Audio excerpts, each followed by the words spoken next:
The first time my wife humiliated me in public, I told myself it was just a bad night. But the night she threw a glass of red wine into my face at a crowded dinner party, I realized something inside our marriage had quietly died. The room went silent when the wine splashed across my shirt and face. Her friends laughed. Not the awkward kind of laughter people use when something uncomfortable happens. Real laughter. Not the kind that told me this wasn't the first time they had seen her treat me like this. Sophia leaned back in her chair, swirling the rest of the wine in her glass, like she had just delivered the punchline to a joke. "Why are you always acting like such an idiot?" she said, smiling. Her tone was light, playful, like humiliating her husband was entertainment. For a moment, I just sat there. I could hear the faint clink of silverware against plates around the table. Someone coughed. A waiter froze halfway across the restaurant. I felt the ground sink beneath me.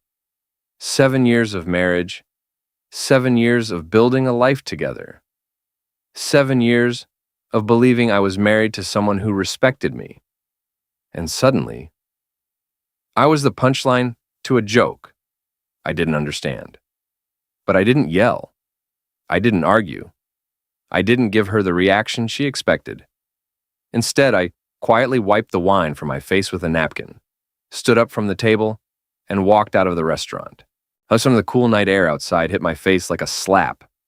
Behind me, through the restaurant window, I could see them still laughing, including my wife. I remember thinking something strange as I stood there in the parking lot. Not anger, not even sadness, just a quiet question forming in the back of my mind. Why did it feel like this wasn't really about the wine? Like something much bigger was hiding underneath it. And when Sophia came home later that night, still smiling from the party, that smile disappeared the moment she realized what I had discovered. If you enjoy stories about truth, betrayal, and the quiet moment when lies finally fall apart, make sure to like the video and subscribe to the channel, because some betrayals don't explode all at once. Sometimes they unravel slowly, and the truth hides in the smallest details.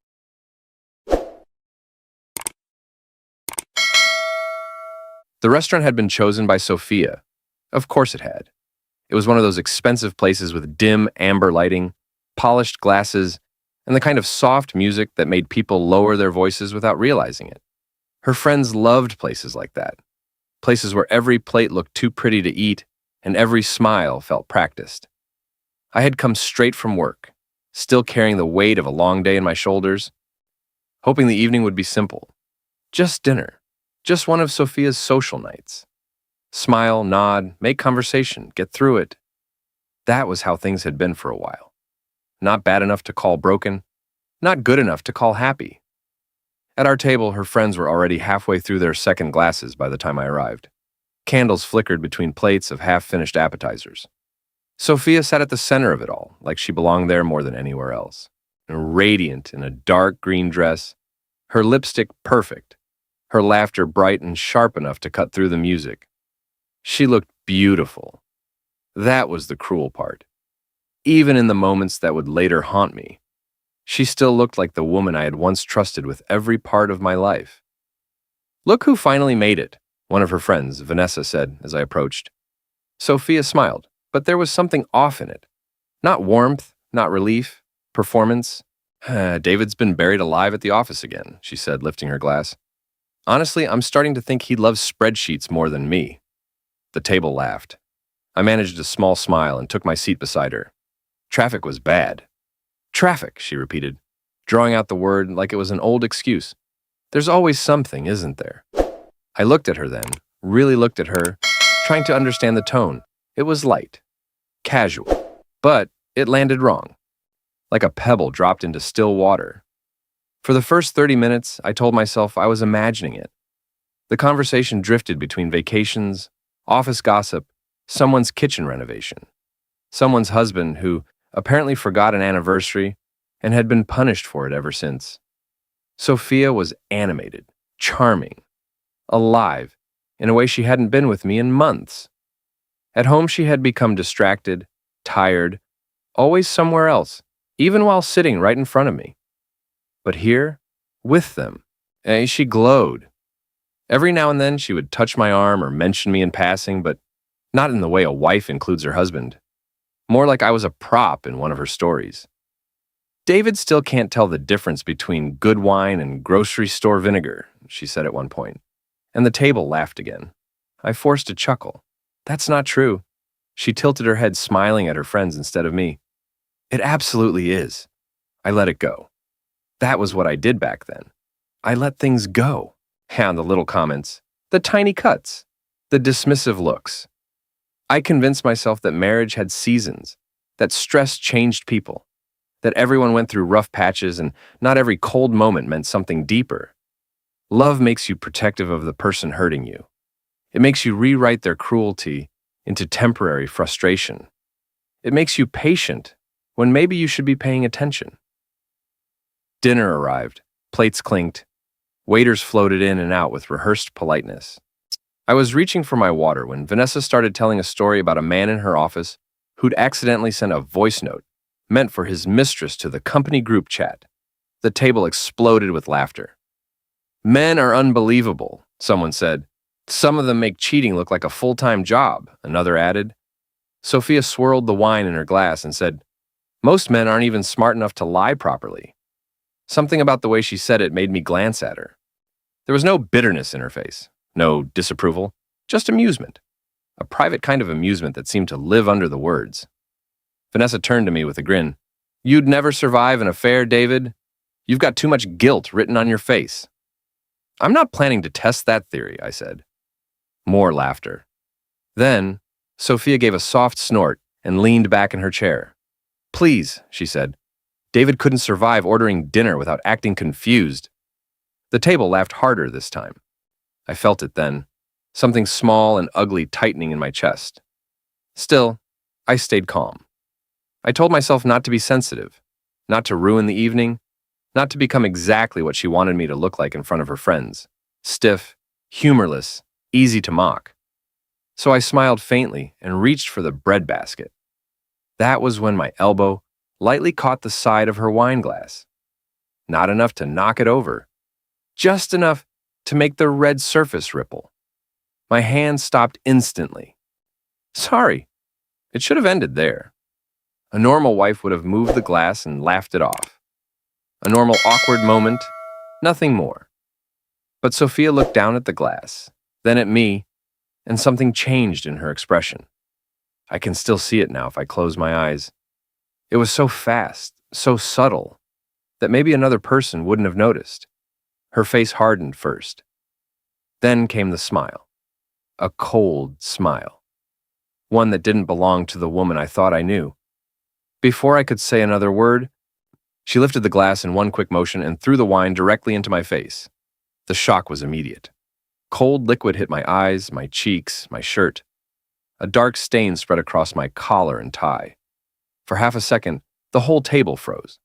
Then, Sophia laughed. Why are you always acting like such an idiot? She asked. Her voice was playful, light, as if this were harmless. Around us, her friends laughed too. Not all at once, a few first, then more, a nervous laughter blending into real amusement. I sat there dripping wine, hearing the sound echo around the table, while the restaurant went strangely quiet beyond us. I could feel people looking. A waiter near the bar had stopped moving. At the next table, a couple had turned all the way around. Sophia didn't look embarrassed. She looked entertained. That was the moment something inside me shifted. Not loudly, not dramatically. Just a quiet crack. A man can survive being insulted. He can survive disrespect longer than he should. But there's a moment when humiliation becomes clarity, when the pain of a thing is no longer in the act itself, but in what it reveals. And as I wiped my face with my napkin, I realized this wasn't just anger. This wasn't just wine. This was contempt. Real contempt. The kind that doesn't appear overnight. The kind that grows in hidden places. I stood up slowly. Nobody stopped laughing right away. Nobody apologized. Sophia looked up at me with a faint smile, as if waiting for me to snap, to make a scene, to feed the story she would later tell about her dramatic husband. But I didn't give her that. I set the napkin down beside my plate, picked up my car keys, and walked away from the table without saying a word. Behind me, the laughter faded into murmurs, and for the first time all night, I could feel Sophia watching me with something that looked a lot less like confidence. The cool night air outside the restaurant felt almost unreal. For a moment, I just stood there on the sidewalk, breathing slowly, letting the quiet settle around me. Inside the restaurant, through the tall glass windows, I could still see the table where they sat. The candles flickered gently, plates moved. Someone lifted a glass. Life continued, as if nothing had happened. My shirt was still damp with wine, the dark stain spreading across the fabric like a bruise. So the smell of it clung to me, bitter and sharp. I wiped my face again with the back of my sleeve, though the stickiness was already drying. I expected anger. A man in that situation should feel rage, should want to storm back in, demand respect, make the entire room uncomfortable. But strangely, I felt calm, not peaceful, just quiet. The kind of quiet that happens when something inside you finally stops arguing with reality. I walked across the parking lot toward my car, the gravel crunching softly under my shoes. The city lights stretched across the street, glowing faintly against the night sky. Somewhere in the distance, a siren wailed, then faded. 7 years of marriage. 7 years of believing that no matter what stress or frustration came our way, Sophia and I were still on the same team. And yet tonight, she had looked at me like I was entertainment. I unlocked the car and sat inside without starting the engine. The dashboard lights flickered on, though illuminating the empty passenger seat beside me. Sophia's seat. Usually she would fill the silence with stories, complaints about work, gossip about her friends. Tonight it remained empty. My reflection stared back at me faintly in the windshield. Wine-stained shirt, tired eyes, a man who suddenly looked older than he had that morning. I thought about going back inside. Not to fight, just to ask one simple question. Why? But something told me I already knew the answer wouldn't be simple. Instead, I started the engine and drove home. The roads were mostly empty at that hour. Streetlights passed in slow rhythm above the windshield. The radio murmured softly, but I barely heard it. My mind replayed the moment again and again. Not just the wine, the look in her eyes before she threw it, that flash of something hard, and the laughter afterward. It wasn't the reaction of someone who had lost control. It was the reaction of someone who believed she had control. By the time I pulled into our driveway, the house was dark. The porch light glowed faintly against the quiet street. I turned off the car and sat there for another minute before going inside. The house felt colder than usual, not physically, just empty. I hung my jacket on the back of a chair and walked into the kitchen. The refrigerator hummed softly. The clock on the wall ticked with mechanical patience. 10:42 p.m. Sophia would probably stay out late. Her friends would encourage it. They would laugh about what happened. They would turn it into a story, and she would tell it like I was the awkward husband who deserved it. I poured myself a glass of water and leaned against the counter. That was when I noticed something small. Sophia's laptop sat open on the dining table. She rarely left it there. Normally, it stayed in her office upstairs or in her bag. The screen was dark, but the power light glowed faintly. I walked over and closed it gently. Nothing unusual, just an ordinary object in an ordinary house. But for some reason, it made the silence heavier. I checked my phone. No messages, no apology, no explanation. Just the quiet glow of the screen. So I went upstairs, changed out of the stained shirt, and took a shower. Hot water ran over my shoulders as I stood there longer than usual, staring at the tiles, letting the day wash away piece by piece. By the time I stepped out, the clock beside the bed read 11:37. Still nothing from Sophia. I lay down but didn't sleep. The house made its usual nighttime sounds. Pipes shifting in the walls, a faint creak in the hallway, wind brushing against the windows. And underneath all of it, a slow thought kept circling my mind. When had she started looking at me that way? Had it been gradual? Or had I simply stopped noticing? Midnight passed. Then 12:30. Finally, a little after 1 in the morning, I heard the front door open. Soft. Careful. the sound of heels clicking quietly across the hardwood floor. Sophia was trying not to wake me. I closed my eyes. Footsteps moved through the house. A purse dropped gently onto the entry table. The refrigerator opened for a moment, then closed. After a minute, the bedroom door creaked open. Light from the hallway spilled across the floor. Sophia stepped inside. I could smell her perfume before I saw her. She stood there for a moment, probably studying me, trying to decide if I was awake. And then she moved toward the dresser, removing her earrings. "David?" she said quietly. I didn't answer. Another pause. Then she sighed. Not an apologetic sigh, an irritated one. "You're really going to be dramatic about this?" she muttered under her breath. I kept my breathing slow and steady. She walked into the bathroom, turned on the light, and closed the door halfway. Water ran for a moment. Drawers opened. More silence. Then something happened that I almost missed. A faint buzz. Her phone. I heard the sound through the half-open bathroom door. Sophia stepped back into the bedroom quickly and grabbed her purse from the chair beside the bed. The screen of her phone lit up the dark room, and for a split second, I saw the glow reflect across her face. Her expression changed instantly. The irritation vanished. Something softer appeared. Something secret. She turned away from the bed, lowering the brightness on the screen. Then, she started typing. Her thumbs moved quickly. Fast. Practiced. And she smiled. Not the mocking smile from the restaurant. Not the annoyed smile she used with me lately. This one was different. Warm. Intimate. Like she was talking to someone she truly wanted to talk to. After a few seconds, she glanced toward the bed, making sure I was still asleep. Then she slipped quietly out of the bedroom, closing the door behind her. The faint glow from her phone disappeared into the hallway, and in the darkness, I opened my eyes. I stared at the ceiling for a long time. That small moment should have meant nothing. A late-night message, a private conversation. Perfectly normal. Except for one detail.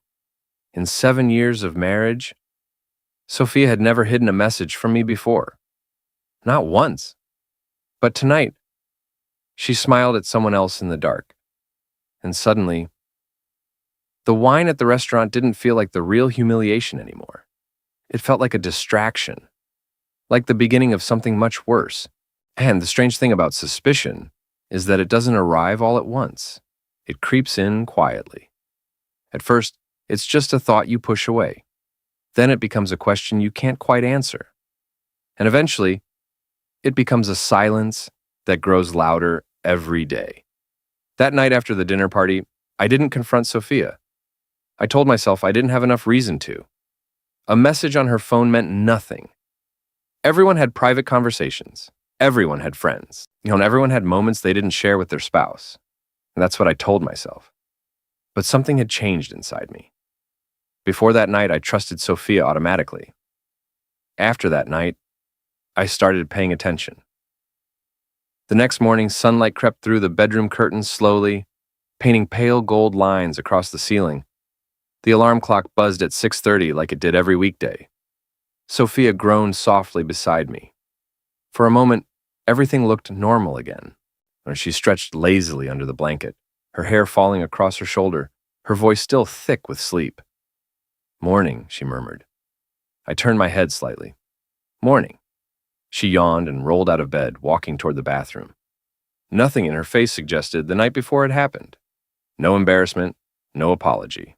Just routine. Water ran in the sink. A drawer opened.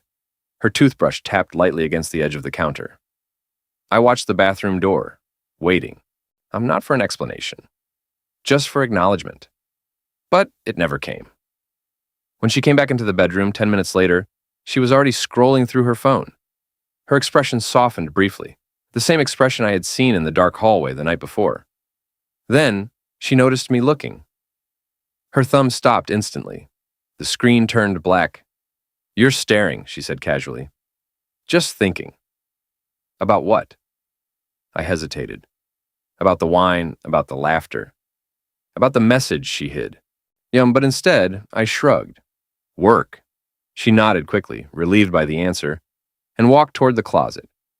The conversation ended there. That was the first small lie between us, not from her, from me. Because I already knew something wasn't right, and I pretended I didn't. The following weeks unfolded quietly, too quietly. Sophia started coming home later from work. At first it was small, 30 minutes, 45 minutes, an hour. To traffic, she would say while dropping her purse on the table. Or sometimes, my boss kept everyone late. Sometimes she didn't explain at all, and the strange part was, she didn't seem worried about whether I believed her. She would walk into the kitchen, kiss my cheek lightly, and move around the house like everything was normal. But there were details. Tiny things most people would miss. Her phone was never left alone anymore. Not on the counter. Not on the table. But not even when she went to the bathroom. It stayed with her.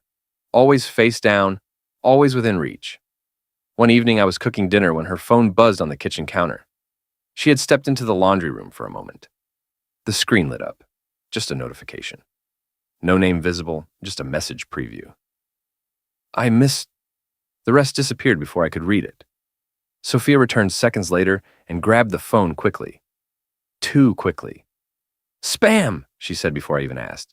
And then she slipped it into her pocket. That was another small lie. A few days later, I ran into one of her coworkers at the grocery store. His name was Marcus. We had met once or twice at office events. David, he said with a friendly nod. How's Sophia doing? Good, I replied. He adjusted the groceries in his basket. I saw her downtown Tuesday night, actually. My stomach tightened slightly. Yeah? Yeah, she was leaving that Italian place near the courthouse. Looked like a date night, he smiled. Lucky guy. I smiled back automatically, but something in my mind started moving. Tuesday night. Sophia had told me she was stuck at work until almost 10. That was the first time a story didn't match. Still, I told myself there was an explanation. There always is. The next red flag came 2 weeks later. It was a Sunday morning. Quiet. Rain tapping lightly against the windows. Sophia was in the shower upstairs. Her purse sat on the kitchen chair where she had left it the night before. I wasn't snooping, not intentionally. I was just looking for a pen. But when I opened the small side pocket of her purse, something slipped out and fell onto the floor. A receipt. I picked it up absent-mindedly. A restaurant receipt. From a place called Rialto Bistro. The total was high enough for 2 people. Wine, dinner, dessert. The date on the receipt stopped me cold. Now, it was from the night Sophia had told me she was at a late meeting. The same Tuesday Marcus had mentioned. For a long time I stood there in the quiet kitchen, staring at the thin strip of paper in my hand. Rain tapped steadily against the windows. Upstairs, the shower water shut off. And suddenly, something deep in my chest started to sink. Because one strange message could be innocent. One late night could be explained. But lies. Lies had patterns. And patterns don't appear by accident. I slipped the receipt back into her purse exactly where it had been. Then I walked to the kitchen sink and stared out the window. The rain blurred the world outside into soft gray shapes. Sophia came downstairs a few minutes later, her hair still damp, wearing one of my old shirts. Coffee? She asked casually. I nodded. Sure. She poured 2 cups, like everything was normal. Like our marriage wasn't slowly developing cracks. And while she stood there, stirring sugar into her mug, her phone buzzed again. Her hand moved instantly. Too instantly. She read the message, and that same soft smile appeared again. The one she never gave me anymore. I looked down at my coffee, the steam curled upward slowly. And for the first time in my life, I wondered if my wife was living a second life I knew nothing about. Suspicion doesn't feel dramatic when it first starts growing. It feels quiet, like a faint hum in the background of your life that you can't quite turn off. After the receipt from Rialto Bistro, I didn't confront Sophia. Not because I was afraid, but because something in me wanted to understand first. If I asked too early, she would deny it. And if she denied it, I would probably believe her. That was the dangerous part of loving someone for so long. You build habits of trust so deep that even when the truth is standing right in front of you, your mind looks for ways to protect the person hurting you. So instead of confronting her, I started watching. Not obsessively, just quietly. And the more I watched, the more the small things began to stack up. Sophia began taking phone calls outside. At first, I barely noticed. One evening, we were sitting on the couch watching television when her phone buzzed. She glanced at the screen, stood up immediately, and walked toward the back door. I'm just going to take this outside, she said casually. Work? Yeah. The door closed behind her. Through the window, I could see her pacing slowly across the patio. Her voice was too low to hear, but I could see her face, relaxed, comfortable. At one point, she even laughed softly. Not the forced laugh she used during our dinner conversations lately, a real one. When she came back inside 10 minutes later, she placed the phone face down on the table again. Everything okay? I asked. Just office nonsense. Then, she changed the subject. A week later, another strange moment happened. I'd gotten home early from work that day. Sophia's car was already in the driveway, which surprised me. Normally, she didn't arrive until closer to 6. I walked into the house, expecting to hear music or the television playing in the living room. Instead, the house was silent. But as I stepped inside, I heard something faint upstairs. Voices. Sophia's voice. Soft. None of the kind of voice people use when they're trying not to be overheard. I moved toward the staircase slowly. I know, she was saying quietly. A pause, then a softer tone. No, he doesn't suspect anything. My heart gave a small, heavy thump inside my chest. I froze halfway up the stairs. We just have to be careful, she continued. Another pause. Then she laughed lightly. I told you, he's clueless. The words settled into the silence like stones. For a moment, I just stood there. Then I stepped back down quietly and walked into the kitchen, making sure my footsteps were louder this time. A few seconds later, I heard the bedroom door upstairs open. Sophia's footsteps moved quickly down the hall. Then she appeared at the top of the staircase. Oh, she said, sounding slightly breathless. You're home early. Yeah, I replied calmly. Meeting got canceled. She smiled, but the smile didn't quite reach her eyes. Lucky me, she said lightly. Her phone was still in her hand. After that moment, the quiet hum in the back of my mind grew louder. The lies were no longer isolated. They were connected. But the strangest part was how normal everything still looked on the surface. Sophia still cooked dinner sometimes. She still asked about my day. She still kissed me goodbye in the mornings. But the warmth behind those gestures had changed. They felt rehearsed, like she was performing the role of my wife rather than actually being it. So the next clue came from someone I never expected. Our neighbor, Mr. Henderson. He was retired and spent most of his days gardening in the front yard. One Saturday afternoon, I was mowing the lawn when he waved me over. David, he called. I walked toward the fence, wiping sweat from my forehead. What's up? He leaned casually against the railing. Quick question. Sure. That silver car that's been stopping by some evenings, friend of yours? My stomach tightened slightly. Silver car? Yeah, he said. Nice one. Been here a few times when you weren't home. The mower engine ticked quietly behind me. What evenings? I asked carefully. He shrugged. Hard to remember exactly.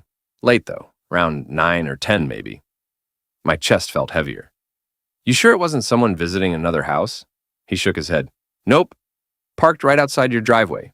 He smiled faintly. Figured maybe you had company? I forced a small nod. Yeah, probably a friend of Sophia's. Ah, he said. Makes sense. Then he returned to trimming his roses, but his words stayed with me long after I restarted the mower. A silver car, late at night, when I wasn't home. That evening, I sat in the living room pretending to read, while Sophia moved around the kitchen. My mind kept replaying the same question. Who drives a silver car? Eventually, she walked into the room and sat beside me. You're quiet tonight, she said. Just tired. She nodded slowly. Then her phone buzzed again. Her eyes flicked to the screen instantly, and once again, that smile appeared. She stood up. I'm going to take this, she said. Work again? Yeah. She stepped outside. The door closed behind her. Through the window, I watched her silhouette under the patio light. Her body language looked relaxed, comfortable, like someone speaking to a person they cared about. And suddenly, something became painfully clear. The humiliation at the dinner party hadn't been random. It hadn't been alcohol. It hadn't been frustration. It had been confidence. The confidence of someone who believed they already had one foot outside the marriage, and I had been the only one who didn't realize it yet. I looked down at the coffee table where Sophia had left her purse earlier that evening. For a long time, I stared at it. Then, slowly, I stood up, and because something inside me was beginning to understand that if I wanted the truth, I might have to find it myself. And what I would discover next would be the first piece of evidence I couldn't ignore. The moment you decide to look for the truth, something inside you changes. Until then, you're still holding on to hope. Hope that you're wrong. Hope that the strange things you've noticed will eventually make sense. Hope that the person you love is still the person you believe them to be. But the second you start searching, you already know you're afraid of what you might find. That night, after Sophia stepped outside to take another one of her work calls, I stood in the quiet living room staring at her purse on the coffee table.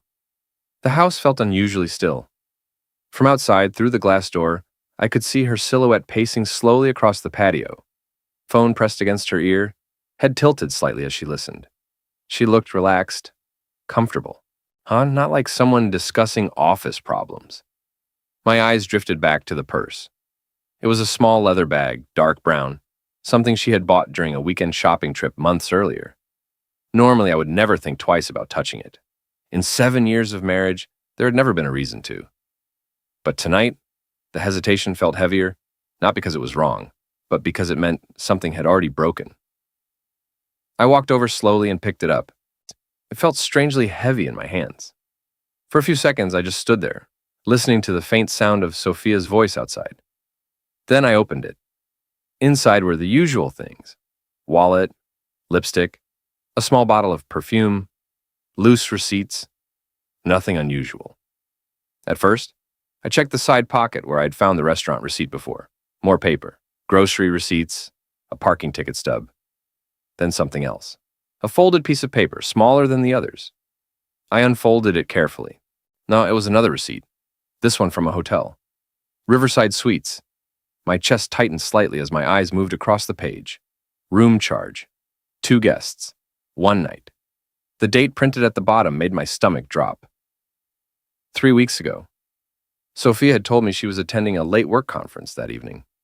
I remembered it clearly because she had left the house wearing a navy dress and said she might not be home until after midnight. I had stayed up waiting. She came back around 1 in the morning. Tired, quiet. She said the meeting had been exhausting, and I believed her. I stared at the receipt for a long time, trying to force my mind to produce a reasonable explanation. Maybe the room was for a coworker. Maybe she had booked it for someone else. Maybe there was a misunderstanding, but deep down, something heavy was settling in my chest. Because receipts don't lie. I folded the paper again carefully and placed it back exactly where I found it. And then I returned the purse to the table. A few seconds later, the patio door opened. Sophia stepped back inside. Her expression changed instantly when she saw me standing there. Not panic, but something close. "You're not watching the movie, Sin?" she asked. "Lost interest," I replied calmly. She studied my face briefly, as if searching for something. Then, she walked over and picked up her purse. My eyes followed the movement automatically. For a split second, I saw her glance inside, checking, now making sure everything was still there. Then she looked back at me. "Work stuff," she said casually, holding up her phone slightly. I nodded. "Busy night?" "Always." She set the purse back down and sat beside me on the couch. The television continued playing quietly in the background. For a moment, neither of us spoke. Then, she leaned her head lightly against my shoulder, a gesture that once would have felt warm, comforting. Now it felt strange, like an actor hitting a familiar mark on stage. "You've been distant lately," she said softly. I looked straight ahead at the television screen. "Have I?" "Yeah." Her voice sounded thoughtful. "Ever since that dinner party." Of course, the wine, the humiliation. That was the story she believed explained my silence. She didn't know the real reason yet. "I'm fine, I said. She lifted her head and studied me again. "You know I was joking that night, right?" The words hung in the air. Joking. I turned slowly to look at her. Her face was calm. Almost bored. "Throwing wine in my face was a joke?" I asked quietly. She sighed. "You're still stuck on that." A small pause. Then she shrugged. "You embarrassed me first." "How?" "You knocked the glass." I stared at her. For a moment I wondered if she actually believed what she was saying, or if she simply didn't care, whether it made sense. Either way, the message was clear. There would be no apology, no accountability, just dismissal. Sophia leaned back against the couch again, so I'm clearly done with the conversation. The television flickered across the room, and while she scrolled through her phone beside me, my mind kept replaying the image of the hotel receipt. Room for two, one night. 3 weeks ago. A quiet hum filled my ears as the realization slowly began to settle in. Because one hotel receipt could still be explained. One strange message could still be coincidence. But if there were more, then the truth waiting underneath our marriage might be something I wasn't ready to face. And deep down, I was starting to suspect there were more. Much more. After that night, something inside me shifted from suspicion to investigation. Not loudly, not obsessively, just quietly. I didn't accuse Sophia. I didn't ask questions. Instead, I started remembering. The human mind has a strange ability to ignore warning signs when love is involved. But once doubt enters the picture, those same memories suddenly look very different. Moments that once seemed harmless begin to rearrange themselves. Late nights, unusual excuses, strange moods. They stop looking random. They start forming a pattern. And the more I thought about the past few months, the clearer that pattern became. 3 months earlier, Sophia had started a new project at work. That was how she described it. A big opportunity, extra responsibility, more meetings, more networking dinners, more late nights. At the time, I had been proud of her. She seemed excited, alive in a way she hadn't been for a while.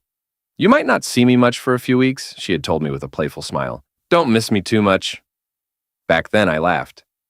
Now that sentence echoed differently in my mind. Because that was also the exact period when the distance between us started growing. The next morning, I woke up earlier than usual. Sophia was still asleep beside me, curled toward the edge of the bed, her breathing slow and steady. The early morning light painted soft shadows across the room. For a moment, looking at her sleeping face, I almost convinced myself again that everything was normal, that maybe I had misunderstood, that maybe the hotel receipt had an explanation I simply hadn't heard yet. But then I remembered the message notification, the late-night calls, the secret smile, and the quiet voice upstairs saying, "He doesn't suspect anything." That memory erased any remaining comfort. I got out of bed quietly and went downstairs. The house was silent. Coffee brewed slowly in the kitchen, while I stood at the counter, staring out the window. Across the street, Mr. Henderson was already outside watering his plants. The silver car he had mentioned drifted back into my mind. Late at night, when I wasn't home. How many times had that happened? How long had this been going on? The coffee machine clicked softly as it finished. I poured a cup and sat at the table. That was when another thought appeared. A simple one. If Sophia was meeting someone, where would they go? Hotels, restaurants, places far enough away from home that no one would recognize them. The receipt from Riverside Suites had already confirmed one thing. At least once. She had spent a night somewhere she shouldn't have been. But was that the only time? Or just the only mistake? Later that afternoon, I found myself driving downtown after work, not toward home, toward Riverside Suites. I told myself I wasn't doing anything wrong. I just wanted to see the place, understand it. Maybe even prove my fears were exaggerated. The hotel stood near the river, a modern building with wide glass windows and a quiet lobby. It was the kind of place business travelers used. Anonymous, temporary, perfect for people who didn't want questions asked. Now, I parked across the street and sat in my car for several minutes, watching. People came and went through the entrance, couples, businessmen, a woman walking a small dog, normal life, Nothing suspicious. And yet my chest felt heavy, because somewhere inside that building, 3 weeks earlier, my wife had checked into a room with someone else. Eventually, I stepped out of the car and walked inside. The lobby smelled faintly of polished wood and expensive soap. And then a receptionist stood behind the desk, typing something on a computer. I approached casually. "Hi," I said. She looked up with a polite smile. "Good afternoon. How can I help you?" "I'm actually trying to confirm a reservation from a few weeks ago," I said carefully. She nodded. "Do you have the booking name?" I hesitated for half a second. Then I said it. "Sophia Carter," she typed quickly. My pulse pounded quietly in my ears as the seconds passed. Then, her screen stopped scrolling. "Ah, yes," she said. "One word, just one." But it felt like the ground shifting beneath my feet. "Yes," she repeated. "She stayed here recently." I forced my voice to stay steady. "Right, I just needed to confirm the date." The receptionist glanced back at the screen. 3 weeks ago, one night." My stomach tightened. Then she added something that made my chest go cold. She wasn't alone, though. The reservation was for 2 guests. For a moment, the entire lobby seemed to fade around me. Not alone. Just 2 guests. The receipt had been telling the truth. And now the hotel had confirmed it. The receptionist looked at me politely, unaware that she had just cracked open the quiet illusion my marriage had been living under. "Is there anything else you needed?" she asked. I shook my head slowly. "No, that's all." I walked out of the hotel a few seconds later. The air outside felt colder than before. Cars moved along the street. People passed by. Life continued. But something inside me had changed permanently, because suspicion was no longer speculation. Now it was evidence. And the terrifying part was, I still didn't know who the other man was. But somewhere in the city, there was someone who had shared a hotel room with my wife. Someone who knew about the lies. Someone who had looked at Sophia the way she used to look at me.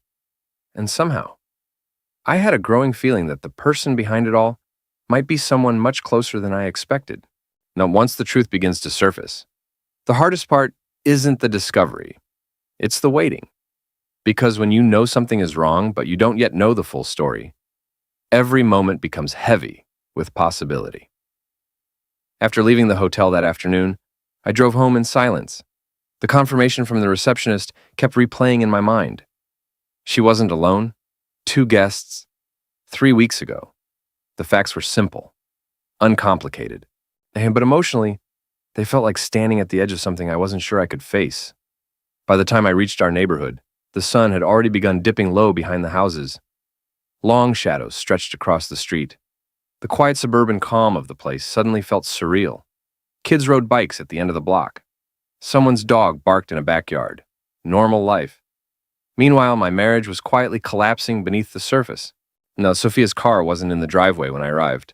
Another late evening, another meeting. I walked into the house and set my keys on the kitchen counter. The silence greeted me again. But this time it felt different, heavier, because now I knew something real had happened. The question wasn't if anymore. It was how long, and with who. That night I made dinner for myself. Simple. Pasta and a glass of water. I ate slowly at the kitchen table, but staring occasionally at the empty chair across from me where Sophia usually sat.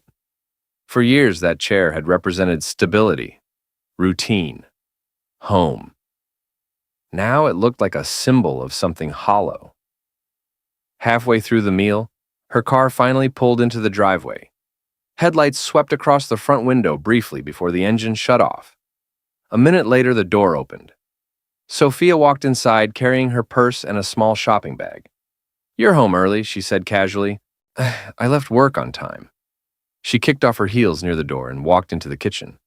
"Long day," she sighed, dropping the shopping bag onto the counter.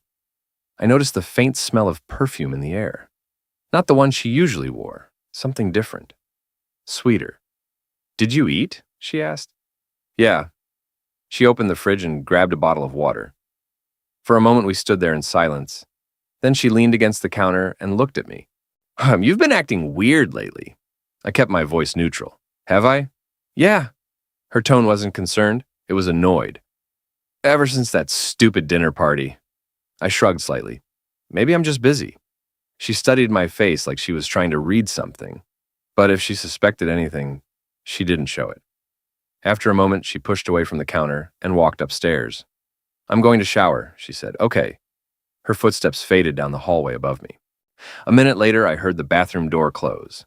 Then the shower started, and that was when the opportunity appeared. Sophia's phone sat on the kitchen counter, face down, charging. For several seconds, I stared at it, my heart beating slowly. This moment felt like crossing a line, not just in the marriage, inside myself. Because if I picked up that phone, there would be no going back to ignorance. But ignorance was already gone. The hotel had taken care of that.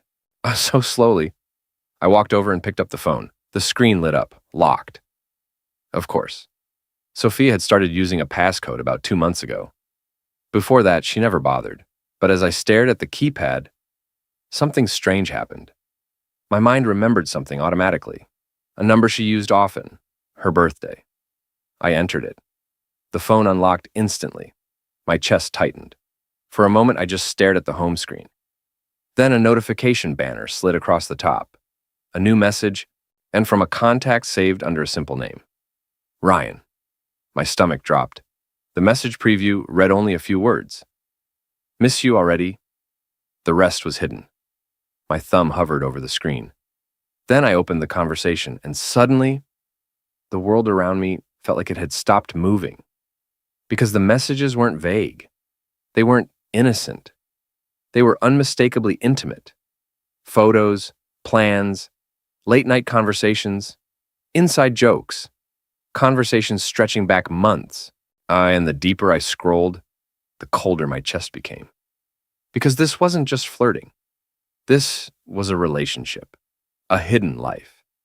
One she had been living while coming home every night and kissing me goodnight.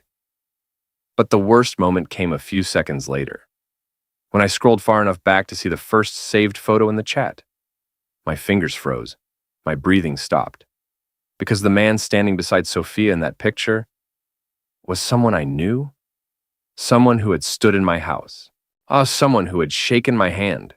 Someone who had sat at my dinner table and laughed with us. And suddenly, the betrayal grew 10 times heavier. Because the man Sophia had been sleeping with was not a stranger. It was someone much closer than that. Someone I had trusted. For a long moment, I just stared at the phone. My brain refused to process what my eyes were seeing. The photo filled the screen. Sophia stood close to him, leaning slightly into his shoulder, both of them smiling at the camera like they had nothing to hide. The picture looked casual, taken somewhere outdoors, sunlight behind them, trees in the background, their bodies angled comfortably together. Too comfortably. But the face beside her was the thing that stopped my breath. Ryan. Ryan Keller. My friend. Or at least, the man I thought was my friend. We had met 4 years earlier through work. He ran a consulting firm that collaborated with my company on a few projects. He was charismatic, confident, the kind of person who made friends easily in any room. Over time, we started grabbing drinks occasionally after work. Eventually, he came to our house. Sophia liked him instantly. Everyone did. He was funny, charming, easy to talk to. The kind of man you trust without thinking twice.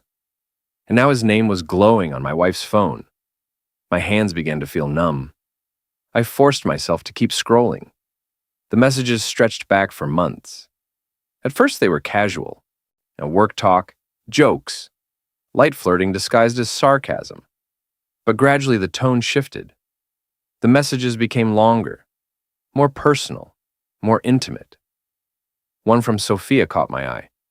"I wish I could fall asleep next to you instead of him." The words punched through my chest. My eyes moved further down the conversation. Another message from Ryan.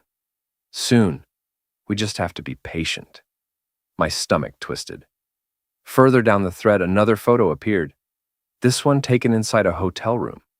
Sophia stood near the window wearing the same navy dress she had worn the night she told me she had a late meeting. My chest tightened painfully. The timestamp matched the receipt from Riverside Suites. The proof was undeniable now. There was no misunderstanding. No explanation waiting around the corner. My wife had been sleeping with my friend, and they had been lying to my face for months. Upstairs, the shower water shut off. The sound snapped me back into the moment. My heart jumped. I quickly locked the phone again and placed it back exactly where it had been on the counter. Then I walked back to the table and sat down. My hands rested calmly on the surface, but inside my chest, my heart pounded violently. 30 seconds later, Sophia's footsteps moved across the bedroom floor above. A drawer opened, closed. Then she began walking downstairs. I forced my breathing to stay steady. The kitchen light hummed quietly overhead. Sophia entered the room wearing a loose sweater and sweatpants, her hair damp from the shower. She grabbed her phone from the counter without looking at me. The moment the screen lit up, she smiled. That same private smile. She began typing immediately, probably answering Ryan, standing only a few feet away from me. Then she glanced over. "You okay?" she asked casually. I nodded. "Just tired." She walked over and kissed the top of my head. The gesture felt surreal. So, because 5 minutes earlier, I had just read the messages she sent to another man. She walked into the living room and sat on the couch, still texting. The television turned on. Laughter from some late-night show filled the house. And suddenly, the entire scene looked absurd. My wife texting her lover in the same room as her husband. The quiet confidence of someone who believed she would never be caught. I sat there for another 10 minutes pretending to watch the television. But inside my mind, something had already shifted. The confusion was gone. The doubt was gone. In its place was something colder. Clarity. Because once the truth appears, you begin seeing everything differently. The dinner party. Her humiliation of me. The secret smiles, the late nights, the phone calls outside. It all made sense now. Sophia wasn't drifting away from our marriage. She had already left it, emotionally, physically, and Ryan had been standing beside her the entire time, and the two of them laughing behind my back. Meeting in hotels, sending messages while sitting in my house. The realization settled slowly into my chest, like a heavy stone, but strangely, the anger hadn't arrived yet. What I felt instead was something quieter, a calm that surprised even me, because now that I knew the truth, I had a choice. I could explode, confront them immediately, let the situation collapse into chaos, or I could wait, learn everything, so understand exactly how deep the betrayal went, and then decide what to do next. Sophia eventually stood up and stretched. "I'm going to bed," she said. Okay." She paused briefly, looking at me. "You coming?" "In a bit." She shrugged and walked upstairs. A few seconds later, the bedroom door closed. The house fell quiet again. I remained sitting in the living room, staring at the dark television screen, and slowly, a new thought began forming. Because Sophia and Ryan believed they were being careful. But people who lie for too long eventually make mistakes, and if they had already made this many, there were probably more waiting to be discovered, which meant the story wasn't over yet. Not even close. And what I would uncover next would make the betrayal even worse than I imagined. After discovering the messages, something inside me went completely still. Not empty, not numb, just steady. The chaos I expected to feel never came. Instead, a quiet clarity settled into my mind. For months, I'd been living inside confusion, trying to reconcile the woman I loved with the strange behavior I couldn't explain. Now there was nothing left to guess. Sophia had chosen someone else. And worse, she had chosen someone who had sat at my table, laughed with me, and pretended to be my friend. Ryan, even thinking his name felt strange now. But I didn't confront them that night, or the next day, or the day after that. Because anger makes people reckless, and reckless people lose control of the truth. I wanted the full story. Over the next 2 weeks, I continued living as if nothing had changed. Sophia still believed I was clueless. Ryan still believed he was invisible. That illusion became my greatest advantage. At dinner, I listened more than I spoke. When Sophia left the house for late meetings, I didn't question it. When she stepped outside to take calls, I pretended not to notice.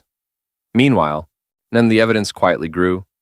The messages between them continued, sometimes late at night, sometimes in the middle of the day. Once I noticed Sophia sending him a text while sitting across from me at breakfast. The casualness of it was almost impressive. But the most painful discovery came 3 nights later. I had stepped outside to take out the trash when I heard voices coming from inside the house. Sophia was on the phone. I could hear her faintly through the open kitchen window. Thud, I know, she said softly. A pause. Then she laughed. That same warm laugh she used with him. I told you he's too busy to notice anything. My chest tightened. Another pause. Then her voice dropped lower. Friday will work. He has that conference dinner. Friday. My mind froze on the word. Because she was right. I did have a conference dinner scheduled for that night. Ryan had probably known about it. I had mentioned it casually weeks ago, when we grabbed drinks together after work. As the realization made my stomach twist. They had planned their time together around my schedule, like I was an inconvenience they needed to work around. Sophia's voice softened again. Yeah, I miss you too. The call ended a moment later. I stood outside in the cool night air, staring at the dark yard. Friday, they had a plan, which meant so did I. Friday arrived faster than I expected. The entire day at work felt surreal. Some colleagues talked about deadlines and meetings, while my mind stayed fixed on one thought: tonight. By evening, the sky had turned a deep shade of orange behind the office buildings. I drove home slowly. Sophia's car was already in the driveway. Inside the house, she was getting ready in the bedroom. I could hear the faint sound of music upstairs. When I walked in, she appeared at the top of the stairs, wearing a black dress. A dress I had never seen before. You look nice, I said calmly. And she smiled. You too. I was already wearing the suit I planned to use for the conference dinner.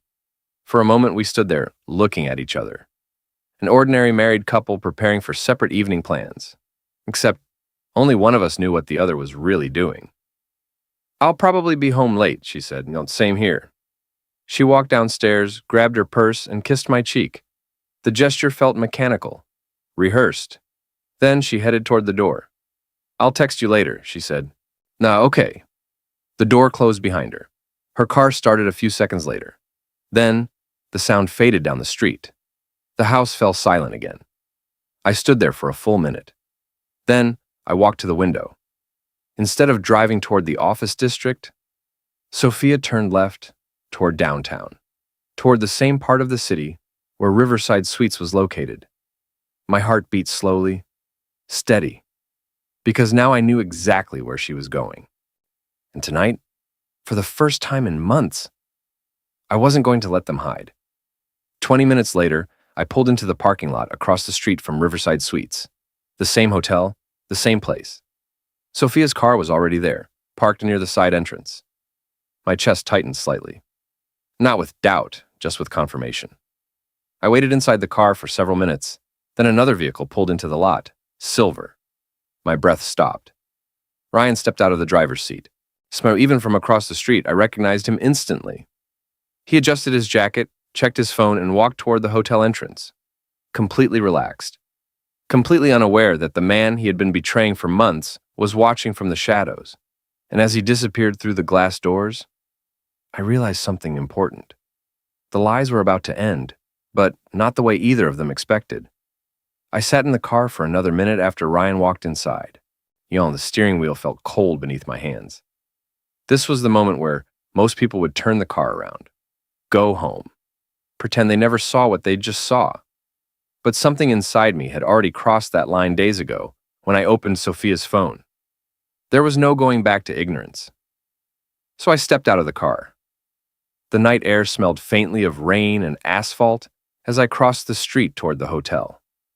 My footsteps felt strangely calm. I was almost detached from the storm that should have been raging in my chest. Inside the lobby, the same receptionist from earlier in the week sat behind the desk. She glanced up briefly as I entered. This time, I didn't stop to talk. I walked straight past the desk toward the elevators. My reflection followed me in the polished metal doors as they slid open. A man in a dark suit, calm face, steady breathing, no sign of the chaos unfolding behind the surface. Inside the elevator, I pressed the button for the third floor. The doors closed softly. As the elevator rose, my mind replayed everything: the dinner party, the humiliation, the messages, the hotel receipt, Ryan's smile in that photo, every piece of the puzzle clicking together.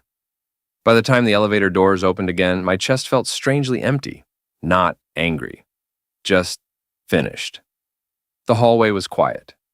Thick carpet muted my footsteps as I walked past identical hotel doors. Room numbers passed slowly beside me.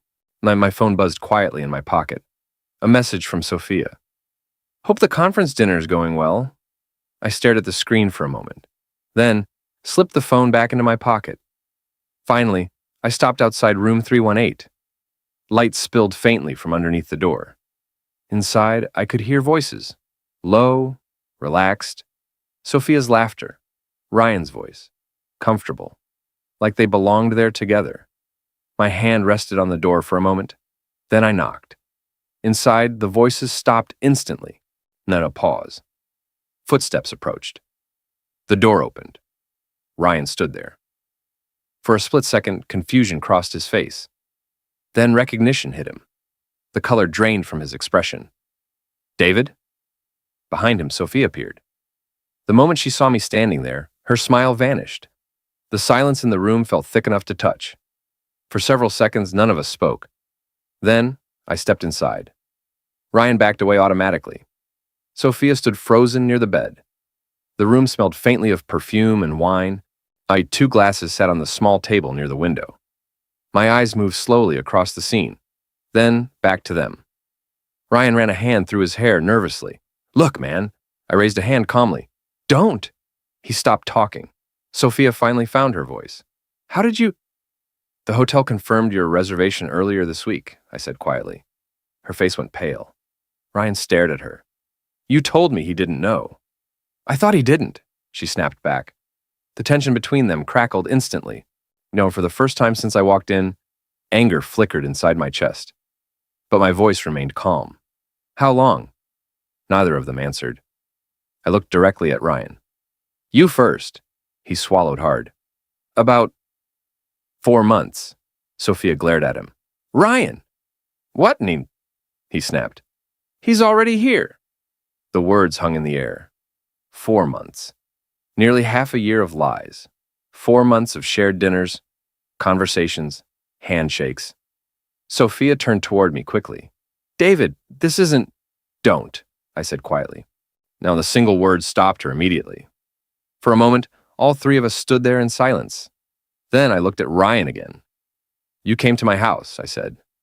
His eyes dropped. "You sat at my table." "I know." "You shook my hand." Ryan rubbed the back of his neck, unable to meet my eyes.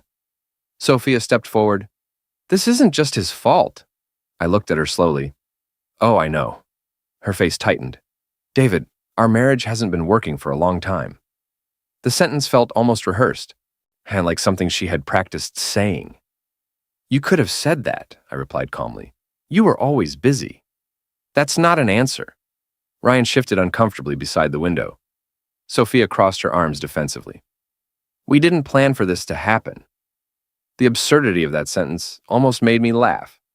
"You planned tonight." Neither of them responded. The truth sat plainly between us. The hotel, the messages, the lies, everything exposed under the bright lights of the room.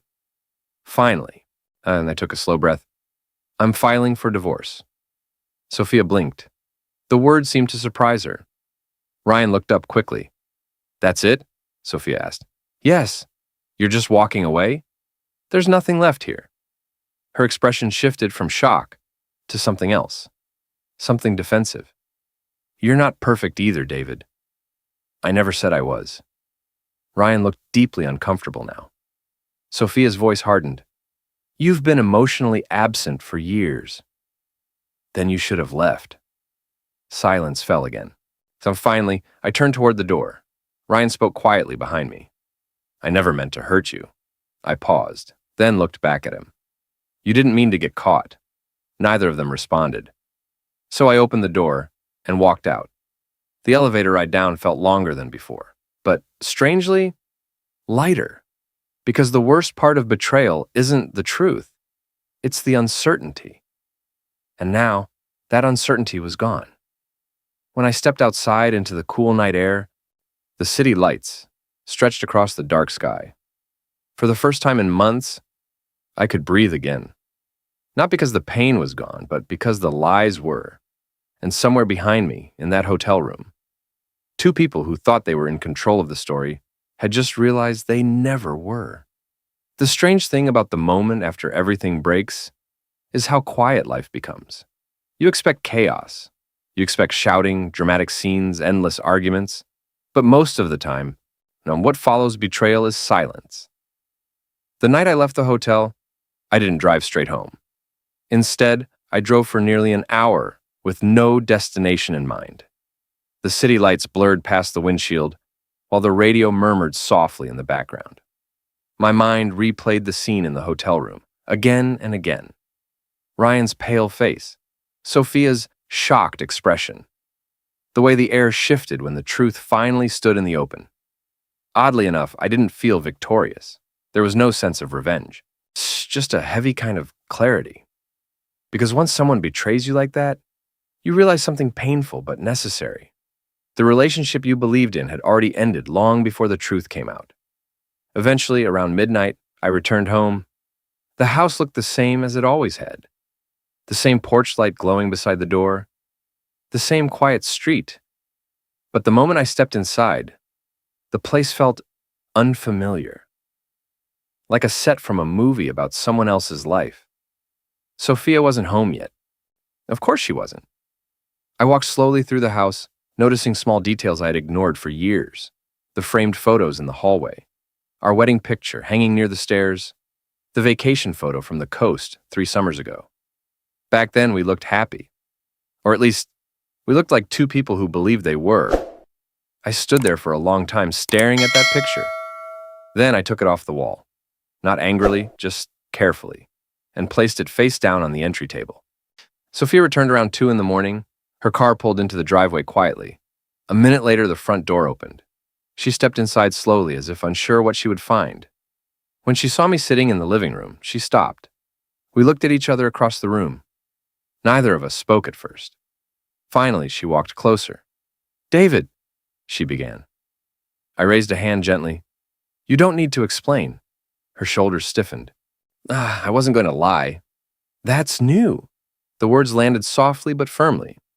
She sighed and sat down across from me. For the first time that night, she looked uncertain, not defensive, not arrogant, just tired. "I didn't think you'd actually go through with divorce," she said quietly. "I meant what I said." Another long pause followed. Then she asked something unexpected. "Do you hate me?" I thought about the question for several seconds. Then I shook my head. "No." Her eyes lifted slightly. "I don't hate you." I leaned back in the chair. "I just don't trust you anymore." The sentence seemed to hit harder than anger would have. She looked down at the floor. "Ryan isn't what you think," she said softly. I almost smiled. It doesn't matter what he is. "But the marriage ended the moment you started hiding another life." Her eyes filled briefly with emotion, but I noticed something strange. She wasn't crying for the marriage. No, she was crying because the consequences had finally arrived, and that difference meant everything. The next few weeks unfolded slowly. Divorce papers were filed. Lawyers were contacted. Our shared life was carefully divided into documents and signatures. Sophia moved into an apartment downtown. Ryan disappeared almost immediately after the confrontation. I later heard from a mutual acquaintance that he had transferred to another city for work. Apparently, once the secrecy vanished, so did his enthusiasm. That part didn't surprise me. Relationships built in shadows rarely survive daylight. 3 months later, I stood inside a small new apartment across town. The morning sun streamed through wide windows, casting long golden light across the hardwood floor. The place was quiet, peaceful. There were still boxes in the corner waiting to be unpacked. A simple kitchen table stood near the window. And for the first time in a long while, the silence didn't feel heavy. It felt calm. I poured a cup of coffee and stepped onto the small balcony overlooking the street below. People moved through their morning routines. Cars passed. A dog walker laughed with someone on the sidewalk. Life continued, exactly the way it always does after something ends. I took a slow sip of coffee and breathed in the cool morning air. 7 years of marriage had ended. Not with screaming, not with revenge, so just with truth. And as painful as that truth had been, it had also given me something back: my dignity, my clarity, my freedom to walk away from something that no longer deserved my loyalty. For a moment, I stood there, watching the sunlight rise above the buildings. Then I turned and walked back inside, because the future, for the first time in a long time, was finally my own. Before you go, I'm curious what you think. If you were in David's place, what would you have done the moment you discovered the truth? Would you have confronted them immediately, or stayed calm and gathered the evidence like he did? And what about Sophia? Do you think she truly regretted what happened, or was she only upset because she got caught? Let me know your thoughts in the comments. I read them all, and some of the best discussions happened down there. And if you enjoy stories about betrayal, truth, and people reclaiming their dignity after being wronged, make sure to like the video and subscribe to the channel so you don't miss the next story. Because sometimes, the most powerful revenge isn't anger. It's simply walking away and building a better life. I'll see you in the next story.